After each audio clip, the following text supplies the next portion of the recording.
మన ప్రభు అయిన యేసుక్రీస్తు యొక్క అతి శ్రేష్టమైన నామంలో మీ అందరికీ కూడా సమాధానం కలుగును గాక. Amen amen.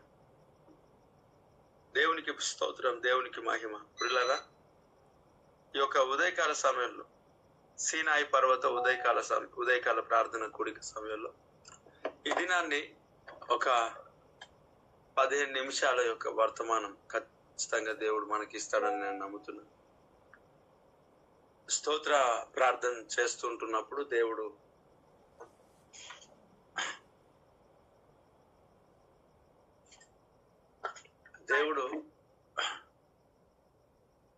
ఓకే, సాక్ష్యం ఎవరైనా పంచుకునే వాళ్ళు ఉన్నారా?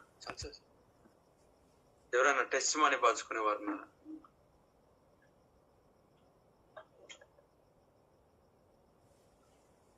ఉదయకాల ఇప్పుడు ఇంతకు ముందు ప్రార్థన చేస్తుంటుండగా దేవుని సన్నిధిలో ఆయన మాట్లాడాడు. నాకు చాలా పరిస్థితులలో ఎందుకో ఆ దేవుడు అనేక సందర్భాల్లో అనేక రకాలుగా మాట్లాడుతూ ఉంటాడు. నేను ప్రతిరోజు కొరకు ప్రార్థన చేస్తాను, ప్రార్థనలో ఉంటాను. కానీ అనేక సందర్భాల్లో రాత్రికాల సమయాల్లోనే వాక్యం ఇస్తాడు. ఆదివారం కూడా దాని ముందు రోజే వాక్యం ఇస్తాడు అనేక సార్లు. కానీ చాలాసార్లు కూడా నేను స్టేజ్ పైనకి వెళ్ళి వాక్యాన్ని స్టార్ట్ చేసేంత వరకు కూడా నాకు వాక్యం దేవుడు అందించాడు. ఎందుకు అనేది నాకు అర్థం కాదు. అదేదో వాక్యం నిన్నటినే ఇవ్వచ్చు కదా ప్రభా, ఎలాగో ఎంతమంది ప్రజలు వస్తారో దేవుడికి తెలుసు. ఎవరు వస్తారో, ఎవరి అక్కర్లు, ఎవరి సమస్యలను బట్టి అక్కడ ఎవరు వస్తారో దేవునికి ముందే తెలుసు. కానీ ఎందుకు అలా దేవుడు మనకు వాక్కును అలా ఇస్తున్నాడు అనేది నాకు అర్థం కావట్లేదు. మరి ఇంకా దేవుని సన్నిధిలో గడపల్లా మరి ఏంటో నాకు తెలియదు. కానీ ఎందుకంటే ఇప్పుడు ప్రార్థన స్టార్ట్ అయిన తర్వాత దేవుడు ఒక వాక్య భాగంతో మాట్లాడాడు. ఆ మాట చాలా శ్రేష్టమైనది. పిల్లరా, అనేక మంది జీవితాల్లో వర్ధిల్లకపోవటం అనేది ఉన్నారు. ఆశీర్వదింపబడకపోవటం, దీవించబడకపోవటం చాలా మంది ఉన్నారు. దేవునికి స్తోత్రం. అయితే దేవుని సన్నిధిలో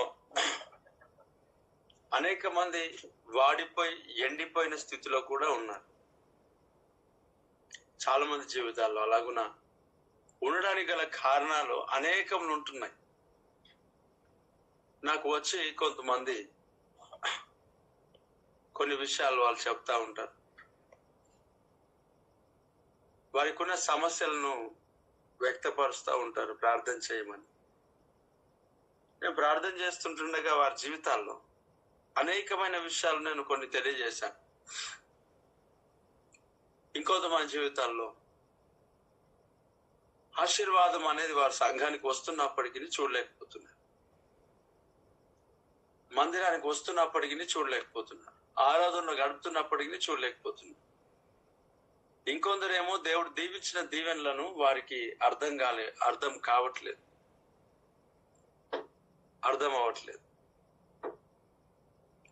దేవుడు దీవించిన దీవెనలను వారు అర్థం చేసుకోలేకపోతున్నారు. అవును,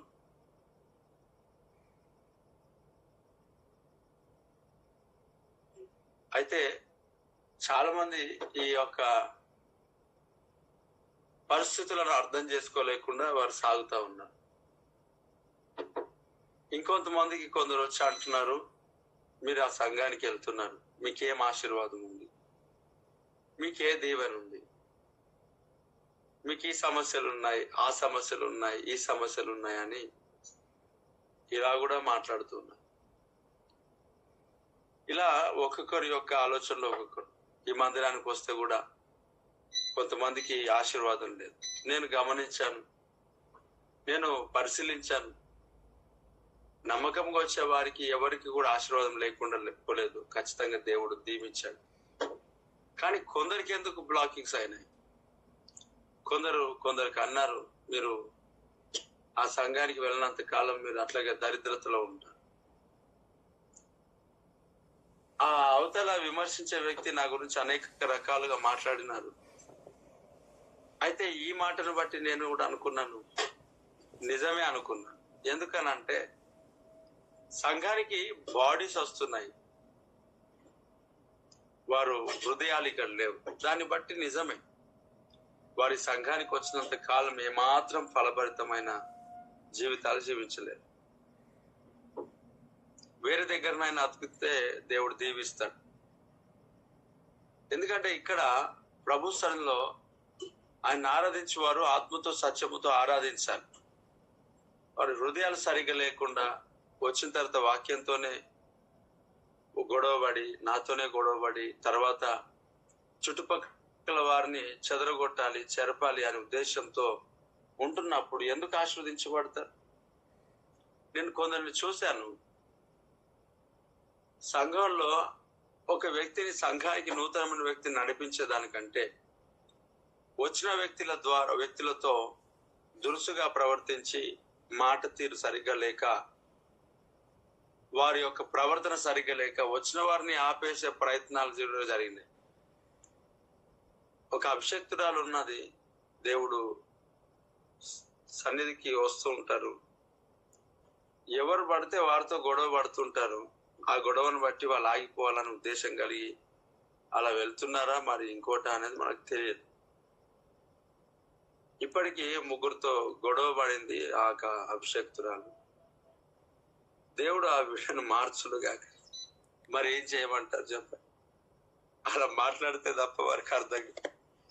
సరే, ఎందుకు నేను ఈ విషయాలన్నీ చెప్తున్నాను? పిల్లరా, మనల్ని కదిలించే పరిస్థితులు ఉండొచ్చు, మనల్ని వెనకకి లాగే పరిస్థితులు ఉండొచ్చు, మన పరిస్థితులు అంతటినీ మార్పు కలిగించే పరిస్థితులలో ఎలాగైనా రావచ్చు.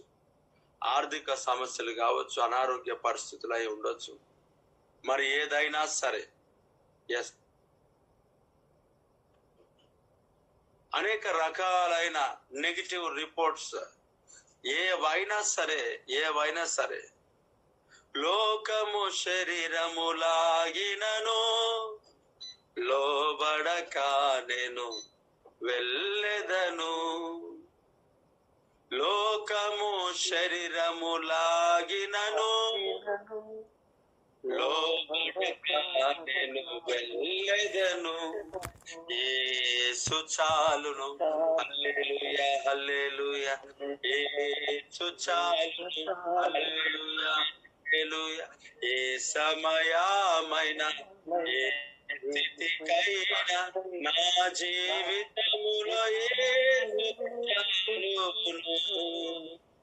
నరులెల్లరూ నన్ను విడచినను, శరీరము కుల్లి కృషించినను. నరులెల్లరూ నన్ను విడచినను, శరీరము కుల్లి కృషించినను. అనిశము ప్రాణము తృప్తిపరచును, మరణలోయలో నన్ను కాపాడును. ప్రాణము తృప్తిపరచు, మరణలోయలో నన్ను కాపాడును. యేసు చాలును, హల్లెలూయా హల్లెలూయా. యేసు చాలును, హల్లెలూయా హల్లెలూయా. ఏ సమయమైన ఏ స్థితికైనా ఏ జీవితములో యేసు చాలును. పరమా జీవము నాకు నీవా, తిరిగి లేచెను నాతో నుండా. పరమా జీవము నాకు నీవా, తిరిగి లేచెను నాతో నుండా. నిరంతరము నన్ను నడిపించును, వచ్చి పోవును. నిరంతరము నన్ను నడిపించును, మరల వచ్చి నిరంతరము నన్ను నడిపించును, మరల వచ్చి పోవును. నిరంతరము నన్ను నడిపించును, మరల యేసు కొనిపోను తాను శోధనలధికమైన సొమ్మసిల్లక సాగిరెదను తాను శోధనలధికమైన సొమ్మసిల్లక సాగిరెదను లోకము శరీరములను లోబడక లోకము శరీరములను లోబడక చిక్క బాయలలో పరుండ చేయును శాంతి జలము చిక్క బాయలలో పరుండ చేయును శాంతి జలము ఆనిశము ప్రాణము తృప్తిపరచు మరణలోయలో నన్ను కాపాడును ఆనిశము ప్రాణము తృప్తిపరచు మరణలోయలో నన్ను కాపాడును ఆమేన్ నరులెల్లరూ నన్ను విడచినను శరీరము కృషించినను నరులెల్లరూ నన్ను విడచినను శరీరము కృషించినను హరించినన్న ఐశ్వర్యము విరోధి వలె హరించినన్న ఐశ్వర్యము విరోధి వలె నన్ను విడచినను యేసు చాలును హల్లెలూయా హల్లెలూయా యేసు చాలును హల్లెలూయా హల్లెలూయా ఏ సమయమైన ఏ స్థితికైనా నా జీవితములో ఆమేన్. ఈ పాట మీ అందరి జీవితాల్లో ఒక నూతనమైన ఉత్తేజం, నూతనమైన అభిషేకం, నూతనమైన బలం, నూతనమైన సంతోషం, నూతనమైన శక్తి సామర్థ్యాలతో మిమ్మల్ని ప్రభువు నింపాడని నాకు తెలుసు. దేవుడికి స్తోత్రం. ఒక్కొక్క నరములలో మూలుగులు కీళ్ళన్నీ కూడా శరీరంలో ఉన్న ప్రతి బలహీనతల మెల్లగా రమేష్ శరీరంలో ఉన్న ప్రతి బలహీనతలన్నీ కూడా దేవుడు అభిషేకముతో దేవుడు నింపి ఉన్నాడు. దేవుడికి స్తోత్రం. దేవుడికి మహిమ కలుగును గాక. గొప్ప అనాయింటింగ్ అనేది దేవుడు ఫ్లో చేశాడు. గొప్ప అనాయింటింగ్ అనేది దేవుడు గొప్పగా దేవుడు రిలీజ్ చేశాడు. సమస్త మహిమ ఘనత ప్రభావములు దేవునికి చెల్లును గాక. ఆమేన్ ఆమేన్ ఆమేన్. ప్రియులారా, దేవుని సన్నిధిలో మన జీవితాలు అనేక రకములుగా అనేక ఇబ్బందులుగా ఉంటాయి. గాలి వాన చేత కొట్టబడి నెట్టబడి అనేక పరిస్థితులలో మనం ఉంటున్నప్పుడు నిజంగా మనం ఎలా ఉంటున్నాం, మనం ఎలా జీవిస్తున్నాం? ఒక మాట చదువుతున్నాం. ఈ యొక్క కీర్తనల గ్రంథము 52వ కీర్తన 8వ చరణాన్ని నేను చదువుతున్నాను. నేనైతే దేవుని మందిరంలో పచ్చని ఒలీవ చెట్టు వలె ఉన్నాను. నిత్యం దేవుని కృపయందు నమ్మిక ఉంచి ఉన్నాను. స్తోత్రం. చూడండి, ఇక్కడ భక్తుడు ఏది ఏమైనా సరే, ఎవరు ఏమనుకున్నా సరే, ఎవరు ఎలాగున్నా పర్లేదు, ఎవరు ఎలాగా నిలబడినా పర్లేదు, నాకేంటి సంబంధం? నేను నా ఇంటి వారిని యెహోవాను సేవించదము. నేనైతే ఎక్కడ యెహోవా మందిరంలో పచ్చని ఒలీవ మొక్కనై ఉన్నా, పచ్చని ఒలీవనై నేను ఉన్నాను. దేవునికి స్తోత్రం. ప్రియులారా, మన జీవితంలో పచ్చని ఒలీవ చెట్టు వలె ఉన్నాడంట. పచ్చని ఒలీవ చెట్టు వల్ల అంటే ఎండిపోక, ఆరిపోక, ఆగిపోక, నిజముగా 12 నెలలకు 12 కాపులను దేవుడు ఇచ్చినట్టుగా నీ జీవితాన్ని దేవుడు మార్చబోతున్నాడు. స్తోత్రం. చూడండి, నేనైతే ఎక్కడుంటా? నేను ఎవరేమనుకున్నా, ఎవరు ఎన్ని రకాలుగా మాట్లాడినా, ఎవరు ఎన్ని విధాలుగా మాట్లాడినప్పటికీ కూడా నేనైతే దేవుని మందిరంలో పచ్చని ఒలీవ చెట్టు వల్ల నేను ఉంటా. పిల్లరా, ఒలీవ చెట్టు విషయంలో అనేక మార్లు మీతో నేను పంచుకున్నాను. ఒలీవ చెట్టు అనేక సంవత్సరాలు జీవించేదిగా ఉంది. ఒలీవ చెట్టు అనేక యొక్క వ్యక్తులకు ఆరోగ్యపరముగా ఆశీర్వాదకరంగా ఉంటుంది. ఒలీవ చెట్టు నిజముగా అధికారాన్ని కోరుకోలేదు. ఒలీవ చెట్టు అధికారాన్ని కోరుకోలేదు. ఆ తైలం రాజులను అభిషేకించడానికి, పరిశుద్ధులను అభిషేకించడానికి, సేవకులను అభిషేకించడానికి, నూనె రాచి ప్రార్థన చేయడానికి ఒలీవ నూనె వాడబడింది దేవుని యొక్క పరిచర్యలో, దేవుని యొక్క సన్నిధిలో. అలాగే దీప వృక్షంలో పోయబడిన ఆ నూనె దంచి తీసినదై ఉన్నది. దేవునికి స్తోత్రం. చూడండి, దీప వృక్షంలో ఉన్న దీప వృక్షంలో పోసిన ఆ నూనె ద్వారానే కదా దీపాలు వెలుగుతాయి. దీపంలో నిత్యం వెలగాలంటే ఏమైందంట? ఒలీవ నూనె, దంచి తీసిన ఒలీవ నూనె. చూడండి పిల్లరా, నూనె అభిషేకానికి సాదృశ్యంగా ఉంటే అక్కడ మనుషులు, ఇక్కడ మనం ఒలీవ మొక్కలమై మనం ఉంటే, దంచి తీసిన ఒలీవ అవసరమై ఉంటే, చూడండి, మనము దంచబడితే, మనం పిండబడితే, మనం ఇదిగో పిండబడి దంచబడి రకరకములుగా మనల్ని ఫిల్టర్ అయిపోతే అప్పుడు కదా మనలో నుంచి నూనె అనేది బయటకు వస్తుంది. ఆ నూనె ద్వారా దీపాలు వెలుగుతాయి కదా. మనల్ని దేవుడు అనేకులకు వెలుగుకరంగా మార్చాలి అంటే మనము దంచబడాలి, మనము కొట్టబడాలి, మనం నలగగొట్టబడాలి. మనము నలగగొట్టబడుట తండ్రికి ఇష్టమాయెను. దేవుడికి స్తోత్రం. ఒలీవ చెట్టులో ఉన్న అద్భుతమైన ఆశీర్వాదాలు మనకు కనబడుతున్నాయి. ఒలీవ చెట్టులో ఉన్న అద్భుతమైన దీవెనలు మనకు కనబడుతున్నాయి. దంచి తీసిన ఒలీవ నూనె దంచబడ. నీ జీవితం ఆర్థిక సమస్యల చేత, అదిగో అనేక విధములైన ఇబ్బందికరమైన పరిస్థితుల చేత, అనారోగ్య పరిస్థితులను బట్టి దంచబడుతున్నావేమో. అనేకుల యొక్క నిందలు, అవమానములను బట్టి నువ్వు దంచబడుతున్నావేమో. ఈ దంచబడటం అనేది నీకు బ్లెస్సింగ్, నీకు ఆశీర్వాదం, నీకు దేవుడిచ్చిన మహా కృప ఇది. నువ్వు దంచబడితే నీలో నుంచి నూనె బయటికి వస్తుంది కదా. నువ్వు దంచబడితే దీప వృక్షంలో నూనె పోయడానికి నీవు నిలబడతావు కదా.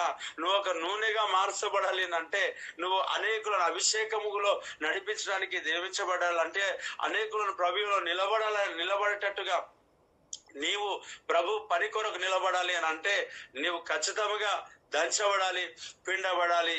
అనేక పరిస్థితుల్లో, అనేక సమస్యల్లో దేవుడు నిన్ను అవకాశం ఇస్తా ఉన్నాడు.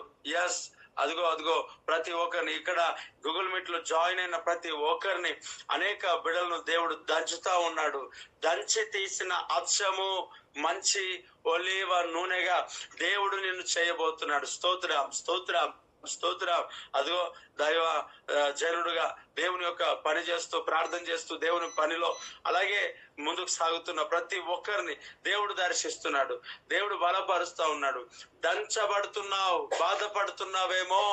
నువ్వు బాధపడాల్సిన అవసరం లేదు. ఒక శ్రేష్టమైన ఒలీవ నూనెగా దేవుడు నిన్ను మార్చబోతున్నాడు. అయ్యన్న గారిని కూడా దేవుడు అలా మార్చబోతున్నాడు. దంచబడుతున్న ప్రతి ఒక్క జీవితాలు ఆశీర్వాదకరంగా మార్చబడుతున్నాయి. ఆమేన్, ఆమేన్, ఆమేన్. ప్రియ దేవుని బిడ్డలారా, ఒలీవ మొక్క ఎన్ని రకాలుగా శోధనలు ఉన్నాయి, ఏమైనా చచ్చిపోలేదు కదా. అదిగో నల్ల పావురాన్ని విడిచిపెట్టాడంట, పావురాన్ని మరొకసారి విడిచాడంట, ఆ కాకిని విడిచాడంట, కుదరలేదంట, అక్కడే వెళ్ళిపోయిందంట. ఆ నోహావు మరలా తెల్ల పావురాన్ని ఒకటి వదిలినప్పుడు, పావురాన్ని నోహావు ఒకటి వదిలినప్పుడు ఆ జలప్రలయంలో కంప్లీట్ గా అన్ని వాష్ అవుట్ అయి ఉంటుండగా పచ్చని ఒలీవ మొక్కను నోటిలో పట్టుకొని రావటం అనేది చూడండి. ఒలీవ చెట్టు బ్రతికే ఉంది. గాలి తుఫానులు అలల చేత కొట్టబడి నెట్టబడి కదా. ఆ ఒలీవ చెట్టు ఎంత తాకిడికి నిలబడిందో చూడు. ఆ సముద్రము యొక్క సముద్రపు యొక్క పొంగును, అక్కడ నీటి ఊటలు, ఆకాశ తూములు విప్పబడి ఉంటుండగా ప్రతి మొక్కలన్నీ కొట్టుకోపోయి ప్రతి ఎలాగుంటది, 40 రాత్రులు 40 పగళ్ళు, అనేక రోజులు వర్షం, అలా ప్రచండ వాన కురుస్తూ ఉంటుండగా ప్రియులారా, ఏం జరుగుండాలి అక్కడ ఏం మిగిలి ఏం కనబడదు, మురిగిపోయిన ఆకులు ఉండాలి. కానీ అక్కడ చూడండి, పచ్చని ఒలీవ మొక్క, అదుగో ఆ ఒక పావురం పట్టుకొని వచ్చిందంట. ఇది ఎంత ఆశీర్వాదకరమైన సమయం ప్రియులారా. దేవుడు మనల్ని పచ్చని ఒలీవ మొక్కల వలె దేవుడు ఉంచబోతున్నాడు. స్తోత్ర. మనము కదిలిపోక నిత్యము నిలుచు సియోను కొండ వలె ప్రభు చేయబోతున్నాడు. దేవునికి స్తోత్రం కలుగును గాక, దేవునికి మహిమ కలుగును గాక. అలాగే పిల్లరా, నాటబడితేనే కదా మనల్ని దేవుడు దీవిస్తాడు. అనేక మంది జీవితాలు ఆశీర్వాదం లేకుండా ఉంటున్నాయని చెప్తున్నారు. అవతల వ్యక్తులు అంటున్నారు, మీరు ఆ సంఘానికి వెళ్ళినంత కాలం ఆశీర్వదింపబడరని కొందరికి అంటున్నప్పుడు నాకు అనిపించింది కరెక్టే. ఎందుకు కరెక్టే వస్తే జరగదని అంటే, వారు సరిగ్గా లేకపోతే మరి ఏం చేస్తాం? మనం బాధ్యులం కాదు. మనం నీరు పెడుతున్నాం, మనం ఎరువు వేస్తున్నాం, మనం కలుపు మొక్కలు తీస్తున్నాం, అయినా కూడా ఆ చెట్టు ఫలించకపోలేకపోయిందనంటే మన లోపల లేదు కదా. మనం రాత్రి పగలు అన్ని రకాలుగా వాక్యంతో, ఆత్మాభిషేకముతో, దేవుని సన్నిధిలో ఉపవాసం ఉంటూ, దేవుని చిత్తానుసరమైన సందేశాలు బోధిస్తూ, వాక్యాన్ని ప్రకటిస్తూ, వారితో అందరితో మంచి మనసాక్షి కలిగి మాట్లాడుతూ, ప్రేమతో మాట్లాడుతూ, అనేక రకాలుగా వారిని పిలిచినప్పటికీ కూడా సంఘానికి రాలేని స్థితిలో ఉంటూ, వారి ఇష్టం వచ్చినట్టుగా వారు నడుస్తుంటున్నప్పుడు ఎలా ఫలించగలుగుతారు? ఎలా జీవించగలుగుతారు? ఎలా ముందుకు సాగగలుగుతారు? పచ్చగా ఉండాలని అంటే సంఘములో, మందిరములో ఉండాలా, మందిరంలో నాటబడాలా, మందిరంలో స్థిరపడాలా నీ జీవితం. మందిరం అంటే చెప్పాను, ఎక్కడ నూనె పోసి యాకోబు ప్రార్థన చేశాడు, అది మందిరం కాదు. కానీ దేవుని సన్నిధిలో ఉండే ప్రతి స్థలం మందిరమే.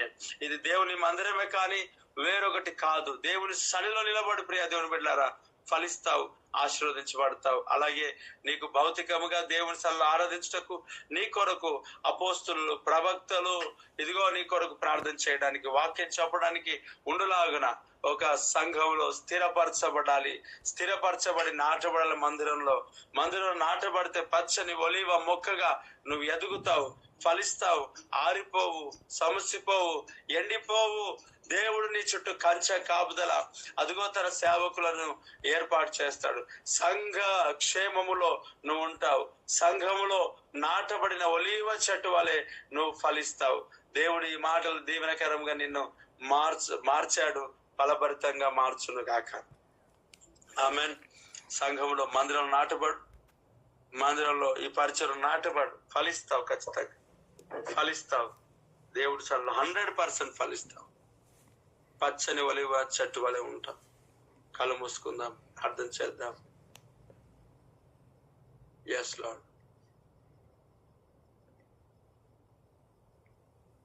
దేవానికి స్తోత్రం.